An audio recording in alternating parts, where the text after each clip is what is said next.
ਤੁਸੀਂ ਦੱਸੋ ਕਿ ਅਸਲ ਦੇ ਵਿੱਚ ਸਾਡੇ ਹਿਊਮਨ ਰਾਈਟ ਕੀ ਹੁੰਦੇ ਨੇ। ਤੁਸੀਂ ਆਪਣੇ ਵਿਚਾਰ ਪ੍ਰਗਟ ਕਰ ਸਕਦੇ ਹੋ, ਤੁਹਾਡੇ ਧਰਮ ਲਈ ਤੁਹਾਨੂੰ ਕੋਈ ਰੋਕ ਨਹੀਂ ਸਕਦਾ। ਤੁਸੀਂ ਹੈ ਨਾ, ਤੁਹਾਨੂੰ ਮੈਡੀਕਲ ਪ੍ਰੋਪਰ ਮਿਲਣਾ ਚਾਹੀਦਾ ਹੈ ਨਾ, ਜਿਹਦੇ ਲਈ ਪਹਿਲੇ ਆਈ ਥਿੰਕ ਆਜ਼ਾਦੀ ਤੋਂ ਪਹਿਲੇ ਬਹੁਤ ਕੁਝ ਮਾਨਵ ਦੇ ਅਧਿਕਾਰਾਂ ਲਈ ਅਸੀਂ ਕੰਮ ਕਰਦੇ ਹੈਗੇ ਆ। ਤੇ ਮਾਨਵ ਦਾ ਅਧਿਕਾਰ ਹਰ ਇੱਕ ਚੀਜ਼ ਲਈ, ਤੁਹਾਡੀ ਸਾਹ ਲੈਣ ਦੀ ਤੁਹਾਨੂੰ ਹੈਗੀ ਇਜਾਜ਼ਤ, ਉਹ ਤੁਸੀਂ ਲੈ ਸਕਦੇ ਹੋ। ਤੁਹਾਨੂੰ ਰੋਟੀ ਲਈ ਕੋਈ ਨਹੀਂ ਰੋਕ ਸਕਦਾ, ਤੁਹਾਨੂੰ ਕੱਪੜੇ ਤੁਸੀਂ ਕਿਸ ਤਰੀਕੇ ਦੇ ਪਹਿਨਦੇ ਹੋ ਤੁਹਾਨੂੰ ਉਹ ਕੋਈ नहीं रोक सकता, वो ਤੁਹਾਡਾ ਰਾਈਟ है, ਤੁਹਾਨੂੰ पूरी फ्रीडम है। लोग समझते हैं कि एक लड़की लॉयर नहीं हो सकती, तो आई थिंक मैं ये स्टेप लेके ये इस चीज़ को गलत प्रूफ किया है कि लड़कियां लॉयर्स नहीं बन सकती जा सकती है। तो उस तो बाद ਉਹਨਾਂ ਦੀ ਸਟੇਟਮੈਂਟ ਕੁਝ ਬੋਲਦੇ ਆ ਤੇ ਲਿਖਿਆ ਕੁਝ ਜਾਂਦਾ, ਕਿਉਂਕਿ ਉਹ ਅਨਪੜ੍ਹ ਹੁੰਦੇ ਆ। ਤੇ ਸਾਡਾ ਮੇਨ ਏਮ ਇਹੀ ਹੁੰਦਾ ਕਿ ਉਹ ਸਾਡੇ ਕੋਲ ਆਉਣ, ਪਹਿਲੇ ਆਪਾਂ ਸਾਡੇ ਨਾਲ ਡਿਸਕਸ ਕਰਨ, ਆਪਣਾ ਕੇਸ ਡਿਸਕਸ ਕਰਨ ਤੋਂ ਬਾਅਦ ਅਸੀਂ ਉਹਨਾਂ ਨੂੰ ਗਾਈਡ ਕਰਦੇ ਹਾਂ। ਜੇ ਤਾਂ ਮੈਮ ਦੇ ਹੱਥ 'ਚ ਹੈ ਉਹ ਚੀਜ਼ ਤੇ ਮੈਮ ਸੋਲਵ ਕਰਦੇ, ਜਦੋਂ ਮੈਮ ਨੂੰ ਲੱਗਦਾ ਕਿ ਇਹ ਇੱਕ ਲੀਗਲ ਐਡਵਾਈਸ ਦੀ ਲੋੜ ਹੈ ਤੇ ਲਾਇਰ ਦੇ ਥਰੂ ਉਹਨਾਂ ਨੂੰ ਹੈਲਪ ਕਰਨੀ ਚਾਹੀਦੀ ਹੈ ਕਿ ਉਹਨਾਂ ਨੂੰ ਪੁਲਿਸ ਸਟੇਸ਼ਨ ਲੈ ਕੇ ਜਾਇਆ ਜਾਵੇ, ਤੇ ਫਿਰ ਉਹ ਮੇਰੇ ਨਾਲ ਗੱਲ ਕਰਦੇ ਆ। ਕੁਝ ਇੱਦਾਂ ਦੇ ਅਦਾਰੇ ਸੀ ਜਿਹੜੇ ਕਿ ਬੰਦ ਰਹੇ ਸਨ ਪੰਜਾਬ ਦੇ ਵਿੱਚ ਖਾਸ ਤੌਰ ਤੇ ਤੁਹਾਡੀ ਸ਼ਾਇਦ ਇੱਕ ਲੈਟਰ ਨੇ ਅਦਾਰੇ ਖੁਲਵਾ ਦਿੱਤੇ ਸੀਗੇ, ਉਹ ਕੇਸ ਕੀ ਸੀ? यहाँ पर हम प्रोटेस्ट भी कर रहे थे, बहुत कुछ कर रहे थे। अगर आप देखेंगे तो मैंने बहुत प्रोटेस्ट किया है जिम ओपन की। तो जब नहीं सुनवाई हुई तो मैंने फिर सीधा सुप्रीम कोर्ट को लेटर लिखा। 5 को लिखा था और 7 को मुझे रिप्लाई आ गया था, और 10th को पूछ लिया गया था कि जिम क्यों बंद कर दिया। तो आपको बस पता होना चाहिए कि कहाँ हमने क्या करना है। और मैं तो देखो, ऐसा नहीं है कि आपकी सुनवाई नहीं होगी, आपको हाँ आवाज़ देखो। मैं सिर्फ ये कहती हूँ कि अगर आपको सर दर्द है और आप पेट दर्द की दवाई खाओगे तो असर कैसे होगा, है ना। अपने जलंधर, अपने पंजाब को एक मैसेज देना चाहती हूँ, हमारी टीम काम कर रही है। जल्द ही हम सेमिनार्स ऑर्गेनाइज करने वाले हैं अवेयरनेस को लेकर, क्योंकि लोगों के लिए अवेयरनेस बिल्कुल ज़ीरो है। अगर हाँ, हमने कुछ हम पैम्पलेट्स तैयार कर रहे हैं जिसमें काफ़ी इन्फॉर्मेशन होगी, हम वो बांटेंगे लोगों को, ताकि उनको कई चीज़ें, टोल फ्री नंबर, अब किसी को पता नहीं, लड़ाई हो जाती है 112 पे आप कॉल करो, फटाफट पुलिस आती है, क्यों नहीं आती है, फिर हम कहते हैं कि वो हमारी सुनवाई नहीं होती। HSN TV ਦੇ ਨਾਲ ਤੁਸੀਂ ਜੁੜੇ ਹੋਏ ਹੋ, ਮੈਂ ਹਾਂ ਸ਼ੀਤਲ। ਜਿਵੇਂ ਕਿ ਤੁਹਾਨੂੰ ਪਤਾ ਹੈ ਕਿ ਹਰ ਵਾਰ ਅਸੀਂ ਕਿਸੇ ਨਾ ਕਿਸੇ ਖਾਸ ਸ਼ਖਸੀਅਤ ਦੇ ਨਾਲ ਮੁਲਾਕਾਤ ਕਰਦੇ ਹਾਂ। ਇਹ ਮੁਲਾਕਾਤ ਖਾਸ ਇਸ ਲਈ ਹੁੰਦੀ ਹੈ ਕਿਉਂਕਿ ਇਹ ਸ਼ਖਸੀਅਤ ਜਿਸ ਨਾਲ ਵੀ ਅਸੀਂ ਗੱਲਬਾਤ ਕਰਦੇ ਹਾਂ, ਉਹ ਕਦੀ ਕਲਾ ਦੇ ਨਾਲ ਜੁੜ ਕੇ, ਕਦੀ ਸੰਗੀਤ ਨਾਲ ਜੁੜ ਕੇ, ਕਦੀ ਰਾਜਨੀਤੀ ਨਾਲ ਜੁੜ ਕੇ, ਕਦੀ ਧਰਮ ਨਾਲ ਜੁੜ ਕੇ, ਤੇ ਕਦੀ ਸਮਾਜ ਨਾਲ ਜੁੜ ਕੇ ਸਾਡੇ ਸਮਾਜ ਨੂੰ ਕੋਈ ਨਾ ਕੋਈ ਸੇਧ ਜ਼ਰੂਰ ਦਿੰਦੀ ਹੈ। ਇਸੇ ਕੜੀ ਦੇ ਤਹਿਤ ਅੱਜ ਅਸੀਂ ਇੱਕ ਖਾਸ ਮੁਲਾਕਾਤ ਕਰਨ ਜਾ ਰਹੇ ਹਾਂ ਇੱਕ ਖਾਸ ਸ਼ਖਸੀਅਤ ਦੇ ਨਾਲ, ਜਿਹੜੀ ਕਿ ਸਾਨੂੰ ਦੱਸੇਗੀ ਸਾਡਾ ਹੱਕ ਕੀ ਹੈ, ਸਾਡਾ ਅਧਿਕਾਰ ਕੀ ਹੈ। ਆਮ ਤੌਰ ਤੇ ਅਸੀਂ ਘਰਾਂ ਦੇ ਵਿੱਚ, ਪਰਿਵਾਰਾਂ ਦੇ ਵਿੱਚ ਤੇ ਰਿਸ਼ਤਿਆਂ ਦੇ ਵਿੱਚ ਤੇ ਸਮਾਜ ਦੇ ਵਿੱਚ ਇਹ ਸ਼ਬਦ, ਇਹ ਵਾਕ ਸੁਣਨ ਨੂੰ ਸਾਨੂੰ ਮਿਲਦੇ ਨੇ। ਅਸੀਂ ਪੜ੍ਹਦੇ ਹਾਂ, ਸੁਣਦੇ ਹਾਂ, ਤੇ ਆਪ ਵੀ ਸ਼ਾਇਦ ਅਸੀਂ ਬਹੁਤ ਵਾਰ ਵਰਤਦੇ ਹਾਂ। ਇਹ ਮੇਰਾ ਹੱਕ ਹੈ, ਮੈਨੂੰ ਦੇ ਦਿਓ। ਇਹ ਮੇਰਾ ਅਧਿਕਾਰ ਹੈ, ਮੈਨੂੰ ਦੇ ਦਿਓ। ਇਹ ਆਮ ਗੱਲਾਂ ਨੇ, ਪਰ ਹੱਕ ਅਸਲ ਦੇ ਵਿੱਚ ਸਾਡਾ ਕੀ ਹੁੰਦਾ, ਸਾਡਾ ਅਧਿਕਾਰ ਕੀ ਹੁੰਦਾ, ਇਹਦਾ ਉਪਯੋਗ ਕੀ ਹੁੰਦਾ ਹੈ ਤੇ ਇਹਦਾ ਦੁਰਉਪਯੋਗ ਕਿਵੇਂ ਹੋ ਰਿਹਾ ਅੱਜ ਸਾਡੇ ਸਮਾਜ ਦੇ ਵਿੱਚ। ਇਸ ਵਿਸ਼ੇ ਦੇ ਉੱਤੇ ਗੱਲਬਾਤ ਕਰਨ ਦੇ ਲਈ ਸਾਡੀ ਖਾਸ ਸ਼ਖਸੀਅਤ ਸਾਡੇ ਨਾਲ ਜੁੜੇ ਨੇ, ਜਿਹੜੇ ਕਿ ਵਰਲਡ ਹਿਊਮਨ ਰਾਈਟ ਕੌਂਸਲ ਦੇ ਨਾਲ ਜੁੜੇ ਹੋਏ ਨੇ, ਮੈਡਮ ਆਰਤੀ ਰਾਜਪੂਤ, ਤੇ ਨਾਲ ਹੀ ਨਾਲ ਆਪਣੇ ਹੀ ਕੌਂਸਲ ਦੇ ਵੂਮਨ ਸੈੱਲ ਦੇ ਵੀ ਪ੍ਰੈਜ਼ੀਡੈਂਟ ਨੇ। ਆਓ ਉਹਨਾਂ ਨਾਲ ਗੱਲਬਾਤ ਕਰਦੇ ਹਾਂ ਕਿ ਹੱਕਾਂ ਨੂੰ ਲੈ ਕੇ, ਅਧਿਕਾਰਾਂ ਨੂੰ ਲੈ ਕੇ ਇਹ ਸਾਡੇ ਸਮਾਜ ਦੇ ਵਿੱਚ ਕਿਵੇਂ ਸਹੀ ਦਿਸ਼ਾ ਨਿਰਦੇਸ਼ ਦਿੰਦੇ ਨੇ, ਕਿਵੇਂ ਕੰਮਕਾਰ ਕਰਦੇ ਨੇ, ਤੇ ਇਹ ਹੱਕ ਆਖਰ ਹੁੰਦੇ ਕੀ ਨੇ। ਮੈਡਮ ਆਰਤੀ ਰਾਜਪੂਤ, ਤੁਹਾਡਾ ਬਹੁਤ ਬਹੁਤ स्वागत है साडे चैनल से। मैं बहुत धन्यवादी हूँ HCN का कि आप आए, हमारे ऑफिस आए हैं और मेरा इंटरव्यू लेने आए हैं।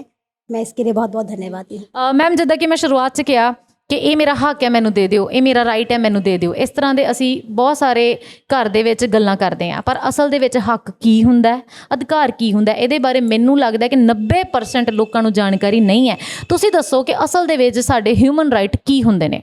एक्चुअली ह्यूमन राइट्स ਤੁਹਾਨੂੰ ਪਤਾ ਹੈ ਕਿ ਆਜ਼ਾਦੀ ਤੋਂ ਬਾਅਦ ਅਸੀਂ ਇੱਕ ਲੋਕਤੰਤਰ ਦੇਸ਼ 'ਚ ਰਹਿੰਦੇ ਪਏ ਹੈ ਨਾ। ਭਾਰਤ ਇੱਕ ਲੋਕਤੰਤਰ ਦੇਸ਼ ਹੈ, ਅਤੇ ਇੱਥੇ ਹਰ ਇੱਕ ਇਨਸਾਨ ਨੂੰ, ਇੱਕ ਪਰਸਨ ਨੂੰ ਆਪਣੇ ਉਹਦੇ ਰਾਈਟਸ ਹੈਗੇ ਆ, ਜਿਹੜੇ ਕਿ ਸਰਕਾਰ ਵੱਲੋਂ ਸਾਨੂੰ ਮਿਲੇ ਹੈ। ਜਦੋਂ ਸਾਡਾ ਸੰਵਿਧਾਨ ਲਿਖਿਆ ਗਿਆ ਤਾਂ ਉਹਦੇ ਵਿੱਚ ਕੁਝ ਰਾਈਟਸ ਦਿੱਤੇ ਗਏ ਸੀ, ਅਤੇ ਉਹ ਰਾਈਟਸ ਬਹੁਤ ਬਰੀਫ 'ਚ ਹੈਗੇ ਆ। ਅਤੇ ਮੈਂ ਸਿਰਫ ਤੁਹਾਨੂੰ ਛੋਟੇ ਮੋਟੇ ਜੋ 6 ਫੰਡਾਮੈਂਟਲ ਰਾਈਟਸ ਹੈ, ਯੂ ਹੈਵ, ਆਪ ਐਜੂਕੇਸ਼ਨ ਆਪਣੀ ਲੈ ਸਕਦੇ ਆ, ਠੀਕ ਹੈ। ਤੁਹਾਨੂੰ ਜੇ ਤੁਹਾਡੀ ਕੋਈ ਸੁਣਵਾਈ ਨਹੀਂ ਹੁੰਦੀ ਕੋਰਟ ਦਾ, ਤੁਸੀਂ ਦਰਵਾਜ਼ਾ ਖਟਖਟਾ ਸਕਦੇ ਹੋ, ਤੁਹਾਡੀ ਸੁਣਵਾਈ ਉੱਥੇ ਹੋਊਗੀ ਜੇ ਤੁਸੀਂ ਸਹੀ ਹੋ, ਹੈ ਨਾ। ਤੁਸੀਂ ਆਪਣੇ ਵਿਚਾਰ ਪ੍ਰਗਟ ਕਰ ਸਕਦੇ ਹੋ, ਤੁਹਾਡੇ ਧਰਮ ਲਈ ਤੁਹਾਨੂੰ ਕੋਈ ਰੋਕ ਨਹੀਂ ਸਕਦਾ, ਤੁਸੀਂ ਹੈ ਨਾ, ਉਹ ਹੋ ਗਿਆ।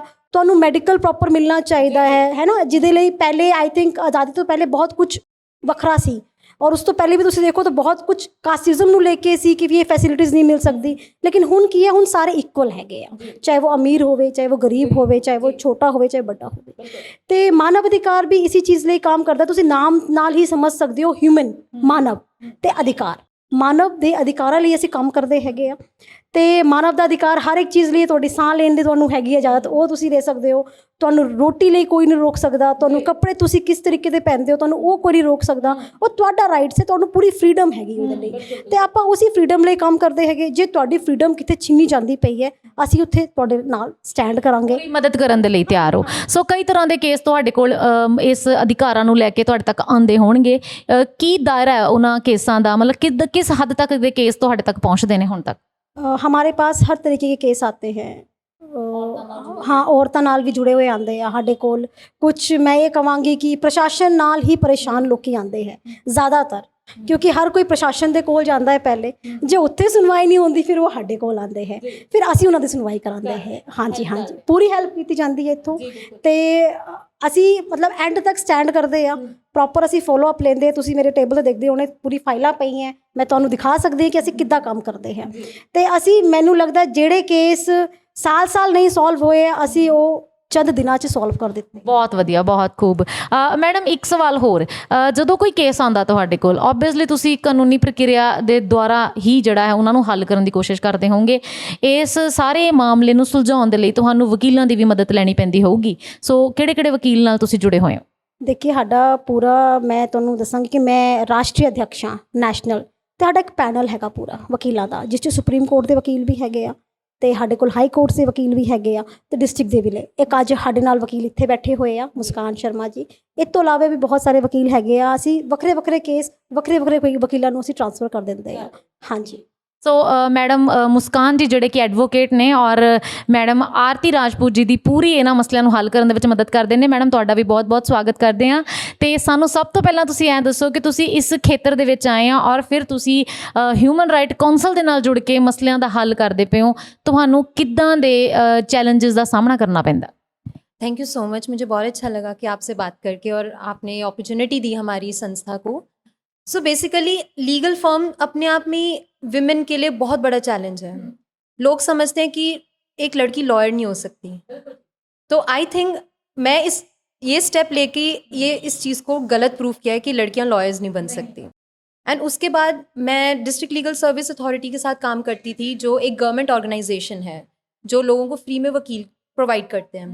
फिर मुझे इनके ऑर्गेनाइजेशन के बारे में पता चला कि ये एक ऑर्गेनाइजेशन है जो लोगों की हेल्प करती है, मतलब विदाउट एनी फ्री, मतलब कोई इनको अपना कोई मतलब नहीं है, कोई इनको कोई ऐप नहीं, मतलब कि पैसे आएंगे या कुछ भी, कोई लालच नहीं है किसी चीज़ का। तो I always wanted to work with them.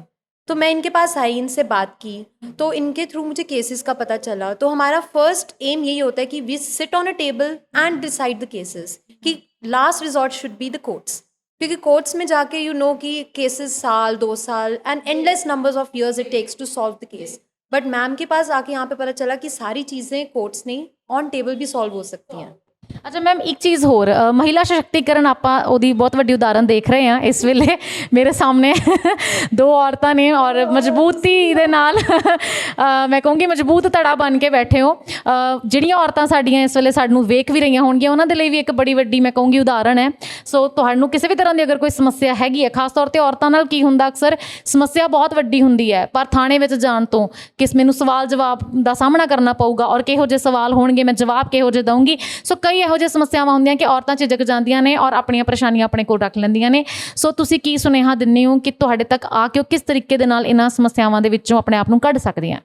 ਸਾਡੇ ਲਾਅ ਦੇ ਵਿੱਚ ਪ੍ਰੋਵੀਜ਼ਨਸ ਦਿੱਤੀਆਂ ਹੋਈਆਂ ਕਿ ਵਿਮਨ, ਬੱਚੇ ਤੇ ਬੁੱਢੇ, ਉਹਨਾਂ ਨੂੰ ਪੁਲਿਸ ਸਟੇਸ਼ਨ ਜਾ ਕੇ ਇਨਫੋਰਮੇਸ਼ਨ ਜਾਂ ਕੋਈ ਸਟੇਟਮੈਂਟ ਦੇਣ ਦੀ ਲੋੜ ਨਹੀਂ ਹੁੰਦੀ ਹੈ।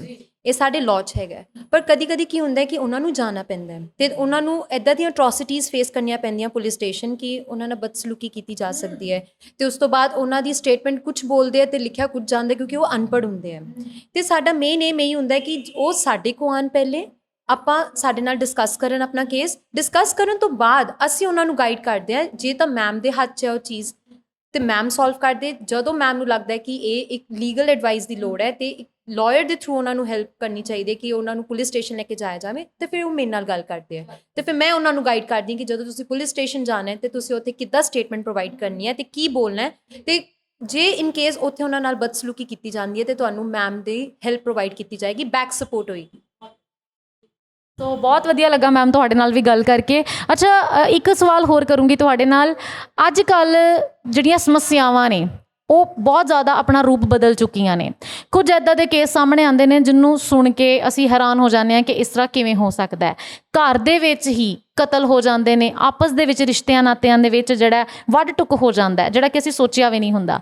ਸੋ ਕੇਸਿਸ ਬਦਲ ਚੁੱਕੇ ਨੇ ਔਰ ਕ੍ਰਾਈਮ ਕਰਨ ਦਾ ਜਿਹੜਾ ਢੰਗ ਹੈ ਉਹ ਵੀ ਬਦਲ ਚੁੱਕਾ ਹੈ। ਸੋ ਨਿਊ ਟੈਕਨੋਲੋਜੀਜ਼ ਦੇ ਅਕੋਰਡਿੰਗ ਕ੍ਰਾਈਮ ਹੋ ਰਿਹਾ, ਤੇ ਤੁਸੀਂ ਕਿਸ ਤਰ੍ਹਾਂ ਇਹਨੂੰ ਨਿਊ ਟੈਕਨੋਲੋਜੀਜ਼ ਦੇ ਨਾਲ ਹੀ ਸੋਲਵ ਕਰਨ ਦੀ ਕੋਸ਼ਿਸ਼ ਕਰਦੇ ਹੋ? हाँ जी, हम भी देखो, अगर क्राइम बढ़ रहा है वो इतनी, तो आई थिंक हम सब भी एडवांस हो रहे हैं, हर एक चीज़ एडवांस हो रही है, स्टडीज़ भी एडवांस हो रही हैं। तो पहले तो हम हर एक केस को, मैं ये कहूँगी कि मेरे पास दिन के 10 केस आते हैं, हर एक केस अलग तरीके का होता है। तो जो केस जैसा होता है हम उसको उस तरीके से ही सॉल्व करते हैं। कुछ केस हमारे यहाँ, जैसे उन्होंने बताया, ऑन टेबल ही सॉल्व हो जाते हैं। अगर नहीं है तो हम हाई अथॉरिटी तक जाते हैं। हम शुरुआत ही हाई अथॉरिटी से करते हैं। ਅੱਛਾ ਮੈਮ, ਇੱਕ ਤੁਹਾਡੇ ਨਾਲ ਗੱਲਬਾਤ ਕੀਤੀ ਸੀ ਤੇ ਵਿੱਚੋਂ ਗੱਲ ਨਿਕਲੀ ਕਿ ਕੋਵਿਡ ਦੇ ਦੌਰਾਨ ਜਦੋਂ ਲੋਕਡਾਊਨ ਖੁੱਲਿਆ ਉਦੋਂ ਕੁਝ ਇੱਦਾਂ ਦੇ ਅਦਾਰੇ ਸੀ ਜਿਹੜੇ ਕਿ ਬੰਦ ਰਹੇ ਸਨ ਪੰਜਾਬ ਦੇ ਵਿੱਚ ਖਾਸ ਤੌਰ ਤੇ ਤੁਹਾਡੀ ਸ਼ਾਇਦ ਇੱਕ ਲੈਟਰ ਨੇ ਉਹ ਅਦਾਰੇ ਖੁਲਵਾ ਦਿੱਤੇ ਸੀਗੇ। ਉਹ ਕੇਸ ਕੀ ਸੀਗਾ? एक्चुअली जिम, मैं ये भी बताना चाहूँगी, समाज सेवक होने के साथ साथ मैं एक जिम ऑनर भी हूँ और इनकी मैं सेक्रेटरी रह चुकी हूँ। अभी जिम्मेवारियाँ मेरी इस संस्था में बहुत बढ़ चुकी हैं तो मुझे वो छोड़ना पड़ा। तो उस समय क्या था कि यहाँ पर हम प्रोटेस्ट भी कर रहे थे, बहुत कुछ कर रहे थे। अगर आप देखेंगे तो मैंने बहुत प्रोटेस्ट किया है जिम ओपन के लिए। तो जब नहीं सुनवाई हुई तो मैंने फिर सीधा सुप्रीम कोर्ट को लेटर लिख दिया। और मुझे आज भी याद है कि मैंने 7 अप्रैल को लेटर लिखा था, सॉरी जनवरी में, जो अभी दोबारा 3rd टाइम बंद हुए थे जिम।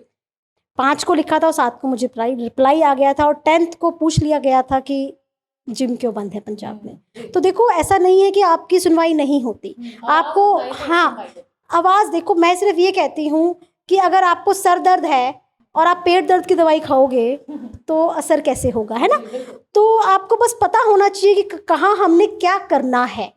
और मैं अपने जलंधर, अपने पंजाब को एक मैसेज देना चाहती हूँ। हमारी टीम काम कर रही है, जल्द ही हम सेमिनार्स ऑर्गेनाइज करने वाले हैं अवेयरनेस को लेके। जी।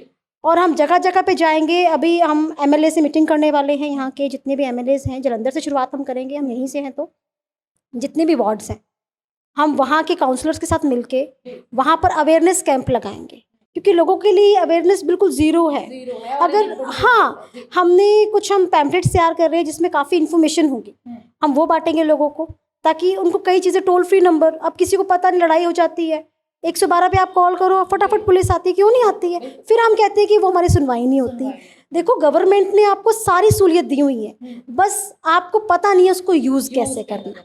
तो वो चीज़ें हम कोशिश कर रहे हैं कि आने वाले टाइम में हम सिखाएं, ताकि पुलिस वालों का बर्डन थोड़ा कम हो जाए, सबका बर्डन कम हो धीरे धीरे, है ना? कोर्ट में केस जाते, जरा आप सोचो कि एक एडवोकेट भी कितना परेशान होता है छोटे छोटे केसेस को ले जाके, है ना, जो कि ऑन टेबल या वैसे सॉल्व हो जाते हैं। ऊपर हमारे जो जज साहब हैं, जज साहिबा हैं, उनको भी परेशानी उठानी पड़ती है छोटे छोटे केसेस को लेके। अगर वो अवेयरनेस होगी तो कई चीज़ें ऑन टेबल अपने आप ही हम सॉल्व कर लेंगे। ਹੋ ਜਾਣਗੀਆਂ। ਬਿਲਕੁਲ ਜਾਗਰੂਕਤਾ ਦੀ ਜ਼ਰੂਰਤ ਹੈ ਔਰ ਜਾਗਰੂਕ ਹੋਣਾ ਵੀ ਜ਼ਰੂਰੀ ਹੈ। ਮੈਡਮ, ਤੁਹਾਨੂੰ ਜਿੰਨਾ ਵੀ ਟਾਈਮ ਹੋਇਆ ਇਸ ਫੀਲਡ ਨਾਲ ਜੁੜਿਆ, ਤੁਸੀਂ ਆਉਣ ਵਾਲੇ 5 ਸਾਲਾਂ ਦੇ ਵਿੱਚ ਆਪਣੇ ਆਪ ਨੂੰ ਕਿੱਥੇ ਦੇਖਦੇ ਹੋ ਕਿ ਮੈਂ ਕਿੱਥੇ ਹੋ ਸਕਦੀ ਹਾਂ ਇਸ ਫੀਲਡ ਨਾਲ ਜੁੜ ਕੇ? मैं, देखिए, सोच तो हर किसी की बड़ी होती है, मेरी भी सोच बड़ी है कि मैं सिर्फ जलंधर नहीं, सिर्फ पंजाब नहीं, मैं पूरे भारत में, जैसे आज आप मेरा इंटरव्यू लेने आए हैं ना, मैं चाहती आए, तो आप समझ सकते हैं कि मैं कहाँ हो सकती हूँ। ਮੈਮ, ਟੀਮ ਦੇ ਲਈ ਆਪਾਂ ਗੱਲ ਕਰਦੇ ਹਾਂ ਕਿ ਜੇ ਜਾਗਰੂਕਤਾ ਹੁੰਦੀ ਹੈ ਤੇ ਆਪਾਂ ਇਹ ਕਹਿੰਦੇ ਹਾਂ ਕਿ ਔਰਤਾਂ ਜਾਂ ਹੋਰ ਬੱਚੇ ਜਿਹੜੇ ਕਿ ਪਾਰਟ ਟਾਈਮ ਵੀ ਇਸ ਫੀਲਡ ਨਾਲ ਜੁੜ ਸਕਦੇ ਨੇ, ਆਪਣਾ ਵਿੱਚ ਯੋਗਦਾਨ ਪਾ ਸਕਦੇ ਨੇ, ਉਹਨਾਂ ਨੂੰ ਅਟਰੈਕਟ ਕਰਨ ਦੇ ਲਈ ਤੁਸੀਂ ਕੀ ਕਹਿ ਸਕਦੇ ਹੋ? देखिए, यंगस्टर को तो मैं सबसे पहले मैं कहूँगी कि सचमुच आप आइए। इवन हम क्या करते हैं, हम किसी का केस सॉल्व करते हैं, उनका एक एक्सपीरियंस होता है हमारे साथ। जितने भी पर्सन के हमने अभी तक केस सॉल्व किए हैं वो हमारे मेंबर हैं अब, क्योंकि उनको हम कहते हैं हमने आज आपकी हेल्प की है, आप किसी और की हेल्प कीजिए। आपको अगर दिक्कतें आ रही हैं, हम बैठे हैं, लेकिन एटलीस्ट आप वहाँ पर बनिए, खड़े होइए कि हमने आपकी मदद की है, आप औरों की। देखो, ऐसे चैन मुझे लगता है बढ़ती जाएगी और ये हमारा है। और यंगस्टर को मैं बोलूँगी कि आप आगे आइए, आप में एक जोश है, ठीक है? यंगस्टर, हम एक एज के हिसाब से थकना शुरू हो जाते हैं, मुझे लगता है ना, लेकिन जब 20-22 साल के हम यंगस्टर होते हैं, एक जुनून होता है और जुनून में हम अच्छा काम कर जाते हैं, ज़रूर से ज़्यादा कर जाते हैं। तो मैं हमेशा, मेरी संस्था वेलकम करती है, लेकिन हमारी संस्था के कुछ रूल्स हैं कि हमारी संस्था में एक, जब आपको हम जोड़ेंगे तो आपकी वेरिफिकेशंस होती हैं, आपका एक इंटरव्यू होता है। अगर आप उस इंटरव्यू में क्लियर करेंगे तो ही आपको हमारे साथ जुड़ने का मौका मिलता है। किस तरह ਦਾ क्राइटेरिया ਹੁੰਦਾ ਜੁੜਨ ਦੇ ਲਈ? आपका एक तो हम देखते हैं कि आप किसी कास्टिज्म को लेके, बिकॉज हमारी संस्था हर एक धर्म को इक्वल मानती है, हम सिर्फ इंसानियत के लिए काम करते हैं। तो बहुत कुछ बैकग्राउंड, आपका बैकग्राउंड देखते हैं कि कोई क्रिमिनल बैकग्राउंड तो नहीं है, या आप किसी पार्टी से तो नहीं जुड़े हुए हैं, क्योंकि अगर हम किसी पार्टी से जुड़ते हैं तो कई केसेस ऐसे आते हैं, हमारे पास हर एक पार्टी के केस आते हैं, हमारे पास सरपंच तक आते हैं। मैं आपको एक फ़ाइल दिखा दूंगी, सरपंच हैं वो खुद, और उनका केस हम सॉल्व कर रहे हैं। तो आप सोच सकते हैं, लेकिन यहाँ पर हमारे पास कहीं किसी पार्टी से लोग आए, हमारे लिए सब इक्वल हैं, हम किसी पार्टी का पक्ष नहीं करते हैं, हमारे लिए इंसानियत से बढ़कर कुछ भी नहीं। ਮੈਮ ਤੁਸੀਂ ਬਹੁਤ ਸਾਰੇ ਕੇਸਿਸ ਦੀ ਗੱਲ ਕੀਤੀ ਕਿ ਤੁਸੀਂ ਸੋਲਵ ਕਰਦੇ ਹੋ। ਕੋਈ ਇੱਦਾਂ ਦਾ ਕੇਸ ਹੋਵੇ ਜਿਹਨੂੰ ਸੋਲਵ ਕਰਨ ਲੱਗਿਆ ਤੁਹਾਨੂੰ ਬਹੁਤ ਵੱਡਾ ਚੈਲੰਜ ਲੱਗਿਆ ਹੋਵੇ ਔਰ ਤੁਸੀਂ ਉਹ 'ਚੋਂ ਸਿੱਖਿਆ ਵੀ ਬਹੁਤ ਕੁਝ ਹੋਵੇ? ਮੈਂ ਸਿਰਫ ਤੁਹਾਨੂੰ ਇੱਕ ਗੱਲ ਕਵਾਂਗੀ, ਦੇਖੋ ਮੇਰੇ ਕੋਲ ਕੇਸ, ਮੈਂ ਤੁਹਾਨੂੰ ਕੀ ਕਿਹਾ, ਪ੍ਰਸ਼ਾਸਨ ਦੇ ਕੋਲ ਜਾ ਕੇ ਫਿਰ ਮੇਰੇ ਕੋਲ ਆਉਂਦੇ ਆ, ਠੀਕ ਹੈ, ਜਦੋਂ ਸੁਣਵਾਈ ਨਹੀਂ ਹੁੰਦੀ ਤੇ ਜੇ ਪ੍ਰਸ਼ਾਸਨ ਦੇ ਕੋਲ ਜਾ ਚੁੱਕਿਆ ਫਿਰ ਮੇਰੇ ਕੋਲ ਆਇਆ ਤਾਂ ਇੱਕ ਚੈਲੰਜ ਤਾਂ ਹੈਗਾ ਹੀ ਹੈ ਨਾ। ਹਰ ਇੱਕ ਕੇਸ ਮੇਰੇ ਲਈ ਚੈਲੰਜ, ਮੈਂ ਉਹਨੂੰ ਲੈਂਦੀ ਇੱਕ ਐਜ਼ ਅ ਚੈਲੰਜ ਹੈ। ਜਦੋਂ ਮੈਂ ਉਹਨੂੰ ਐਜ਼ ਅ ਚੈਲੰਜ ਲੈਂਦੀ ਹਾਂ ਤਾਂ ਹੀ ਉਹ ਸੋਲਵ ਹੋ ਪਾਉਂਦਾ ਹੈ। ਤੋ ਅਜੇ ਪਿੱਛੇ ਇੱਕ ਮੇਰੇ ਕੋਲ ਕੇਸ ਆਇਆ ਸੀ ਕਿ ਬੱਚੇ ਦੁਬਈ ਫਸੇ ਹੋਏ ਸੀ ਤੇ ਬੱਚੇ ਇੱਕ ਅੱਜ ਆ ਗਏ ਆ, ਉਹ ਮੈਨੂੰ ਮਿਲਣ ਆ ਰਹੇ ਆ ਤੇ ਉਹਨਾਂ ਦੀ 3-4 ਮਿੰਟ ਤੋਂ ਸੁਣਵਾਈ ਨਹੀਂ ਹੁੰਦੀ ਪਈ ਸੀ। ਤੇ ਤੁਸੀਂ ਦੇਖ ਸਕਦੇ ਹੋ YouTube ਤੇ ਵਿਸ਼ਾਲ ਕੇਸਰੀ ਤੇ ਨਿਊਜ਼ ਪਈ ਹੈ, ਵਿਦਿਨ 10 ਡੇਜ਼ ਜੋ ਉਹ ਚਾਹੁੰਦੇ ਸੀ ਉਹ ਹੋ ਗਿਆ। ਤੇ ਉਸ ਤੋਂ ਬਾਅਦ ਤੁਹਾਨੂੰ ਥੋੜ੍ਹਾ ਬਰੀਫ ਸਾਡੇ ਸੁਰਿੰਦਰ ਜੀ ਹੈਗੇ ਇਸ ਕੇਸ ਦੇ ਬਾਰੇ ਕਰੂਗੇ, ਬਿਕੋਜ਼ ਫੀਲਡ ਵਰਕ ਉਹ ਕਰਦੇ ਆ, ਸਾਡਾ ਅਸੀਂ ਵਰਕ ਵੰਡਿਆ ਹੋਇਆ ਹੈ। ਦੇਖੋ ਮੈਂ ਸਿਰਫ ਇਹ ਕਹਿੰਦੀ ਹਾਂ, ਪੁਲਿਸ ਤੋਂ 3-3 ਮਹੀਨੇ ਹੋ ਜਾਂਦੇ, ਕੇਸ ਸੋਲਵ ਨਹੀਂ ਹੁੰਦੇ, ਅਸੀਂ ਵੀ ਉਹੀ ਕੇਸ ਸੋਲਵ ਕਰਦੇ ਪਏ ਹਾਂ। ਅਸੀਂ ਕੋਈ ਡਿਫਰੈਂਟ ਕੇਸ ਨਹੀਂ ਕਰਦੇ ਪਏ, ਜਿਹੜੇ ਕੇਸ ਪੁਲਿਸ ਦੇ ਕੋਲ ਜਾਂਦੇ ਉਹੀ ਕੇਸ ਸਾਡੇ ਕੋਲ ਆਉਂਦੇ ਨੇ।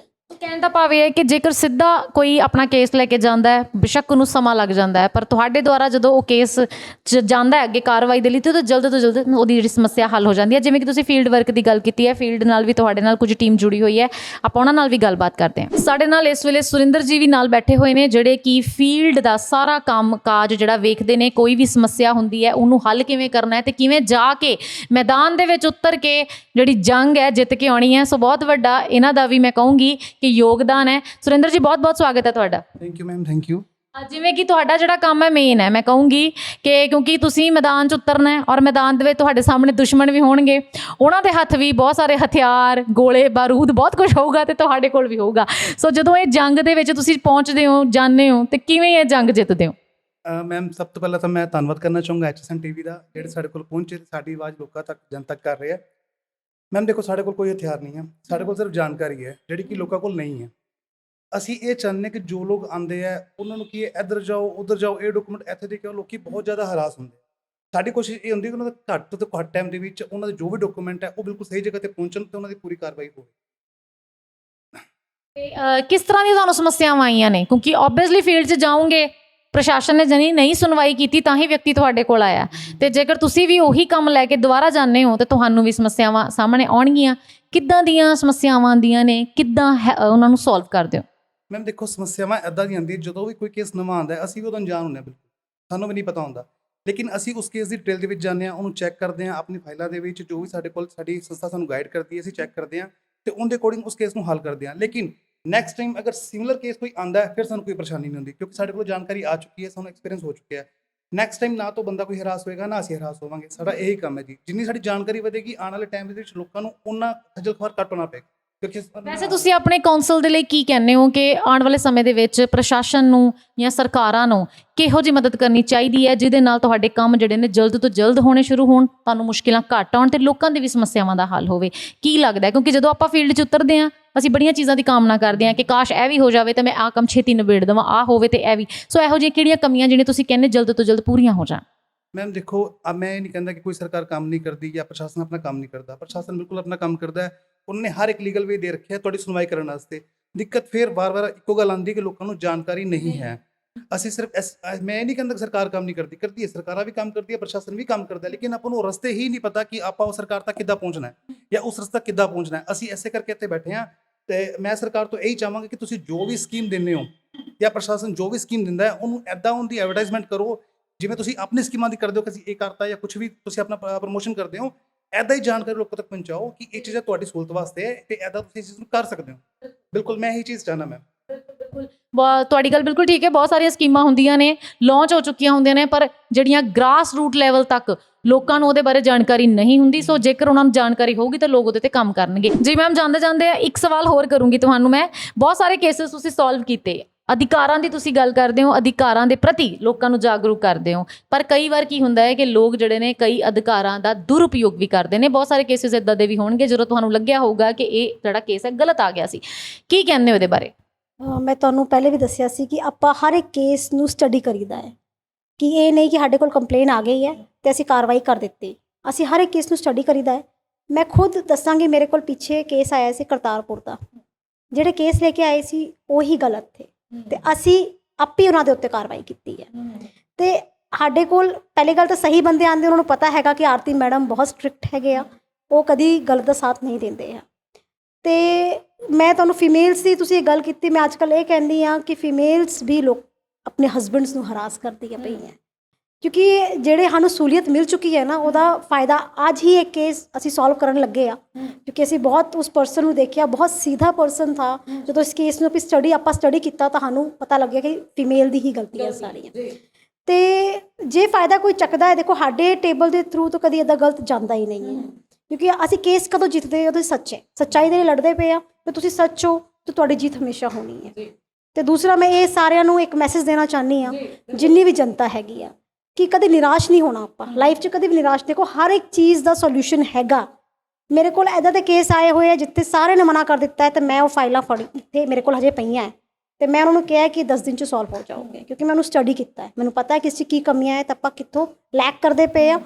ਉਹੀ ਨੌਲੇਜ ਦੀ ਹੈਗੀ ਗੱਲ ਸਾਰੀ। ਤੁਹਾਨੂੰ ਜੇ ਨੌਲੇਜ ਹੋਵੇ ਤੇ, ਔਰ ਅੱਜ ਕੱਲ੍ਹ ਗੂਗਲ ਤੋਂ ਵੱਧ ਕੇ ਕੁਝ ਵੀ ਨਹੀਂ ਹੈ। ਸਾਰੇ ਕੋਲ ਫੋਨ ਹੈਗਾ, ਤੁਸੀਂ ਟਿਕਟੋਕ ਦੇਖਦੇ ਹੋ, ਇੰਸਟਾ ਦੇਖਦੇ ਹੋ, ਉਹਨੂੰ ਛੱਡੋ, ਜਾਣਕਾਰੀਆਂ ਨੂੰ ਦੇਖੋ, ਹੈ ਨਾ। ਗਿਆਨ ਵਧਾਓ, ਆਪਣਾ ਗਿਆਨ ਵਧਾਓ, ਤੁਹਾਡੇ ਕੰਮ ਆਊਗਾ। ਸੋ ਮੈਡਮ ਆਰਤੀ ਰਾਜਪੂਤ ਸਾਡੇ ਨਾਲ ਜੁੜੇ, ਇਹਨਾਂ ਦੀ ਟੀਮ ਸਾਡੇ ਨਾਲ ਜੁੜੀ, ਇਹਨਾਂ ਦਾ ਬਹੁਤ ਬਹੁਤ ਅਸੀਂ ਸ਼ੁਕਰੀਆ ਅਦਾ ਕਰਦੇ ਹਾਂ।